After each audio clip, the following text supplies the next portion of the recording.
Hello friends, welcome back to my channel. இது உங்கள் தாய்மை தமிழ். எங்களோட சேனலுக்கு உங்களை அன்போடு வரவேற்கிறேன்.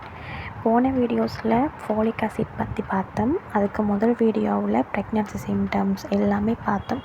ஸோ இந்த வீடியோவில் முக்கியமாக கேர்ள்ஸ் எல்லாருமே அறிஞ்சு வச்சிருக்கக்கூடிய ஒரு டாபிக் தான் ectopic pregnancy. So ectopic pregnancy என்றால் என்ன, எந்த வாழ்க்கையில் எக்டோபிக் ப்ரெக்னன்சி என்னெல்லாம் செய்தது, யார் யாருக்கு இந்த எக்டோபிக் ப்ரெக்னன்சி வரும் என்பது சம்பந்தமாக நம்ம இந்த வீடியோவில் தெளிவாக பார்க்கலாம்.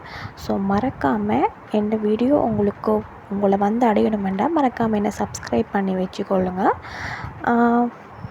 லைக் போடுங்க. தேவையான ப்ரெக்னெண்ட்டாக ட்ரை பண்ணிட்டுருக்கிறவங்களுக்கு இந்த வீடியோவை மறக்காமல் ஷேர் பண்ணிக்கொள்ளுங்க. இப்போ வாங்க வீடியோக்குள்ளே போகலாம். எக்டோபிக் ப்ரெக்னன்சி என்று சொன்னால் பொதுவாக எல்லாருக்குமே கரு நம்மளோட பெண்களோட முட்டை விந்தணுவோட சேர்ந்து அது கருவாக ஃபார்ம் ஆகி ட்ராவல் பண்ணி யூட்ரஸ் வழியாக வந்து இம்ப்ளான்ட் ஆகிற இடம் பார்த்திங்கன்னா கர்ப்பப்பையாக இருக்கும்.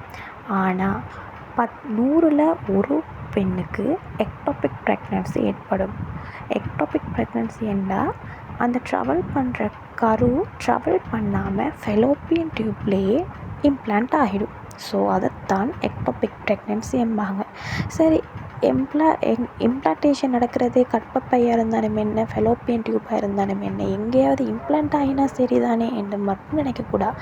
கர்ப்பப்பையில் இம்ப்ளான்ட் ஆகினா கர்ப்பப்பை ஒரு பலூன் மாதிரி ஊத ஊத எதுவுமே ஆகாது. ஸோ பேபி வளர வளர கர்ப்பப்பை விரிஞ்சு கொடுத்துட்டே இருக்கும். பட் ஃபெலோப்பியன் டியூப்புங்கிறது நம்மளோட முடி மாதிரி தான் இருக்கும். ஸோ அதால் நம்ம ட்ராவல் பண்ணக்குள்ளே அங்கே இம்ப்ளான்ட் ஆகிட்டேன்டா அது பலூன் மாதிரி கர்ப்பப்பை மாதிரியெல்லாம் ஊதி கொடுக்காது. ஸோ அது ரப்சர் ஆகிடும். அந்த ரப்சர் ஆகிறது, அதில் இம்ப்ளான்ட் ஆகிறது எக்டோபிக் ப்ரெக்னன்சி அம்மாங்க. ஸோ சர்ஜரிக்கும் போவாங்க, அப்படி இல்லாட்டி இன்ஜெக்ஷன் மூலமாகவும் அதை அபோர்ட் பண்ணுவாங்க. இன்ஜெக்ஷன் மூலமாக எப்படி அபோர்ட் பண்ணுவாங்கன்னா, இன்னும் ரப்சர் ஆகலை, அவங்களோட டியூப் இன்னும் ரப்சர் ஆகலை. ஸோ இப்போ நம்ம இதை வந்துட்டு மெகதாட்சைட் இன்ஜெக்ஷன் மூலம் நம்ம இதை கலைச்சி கொள்ளலாம் என்னாலும் அது பர்ஃபெக்ட். பட் ரப்சர் ஆகி ப்ளீடிங் ஆகுது, பெயின்ஃபுல்லாக இருக்குதுன்னு சொன்னால் கட்டாயம் டியூப் ரிமூவல் சர்ஜரி பண்ணி ஆகணும். ஸோ பொதுவாக இந்த எக்டோபிக் ப்ரெக்னன்சி யாருக்கு நடக்குமென்னு பார்த்திங்கன்னா, டியூப்பில் ப்ளொக் இருக்கிறவங்க, டியூப்பில் ப்ளொக் இருந்தால் அவங்களுக்கு கண்டிப்பாக எக்டோபிக் ப்ரெக்னன்சி வர சான்சஸ் இருக்குது. அப்படி இல்லாட்டி ஜெனட்டிக், இப்போ இந்த ஃபெமிலியில் இவங்களுக்கு எக்டோபிக் ப்ரெக்னன்சி ஆகிருக்கு, ஸோ இன்னொரு ஆக்கள் அந்த ஃபெமிலியில் இன்னொரு ஆள் இருக்கிறவங்களுக்கும் ஆகக்கூடிய சான்சஸ் இருக்குது.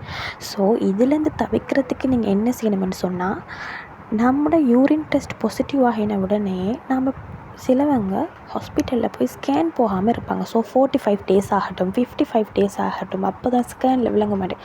பட் அதை முதலாவது ட்ராப் பண்ணுங்கள்.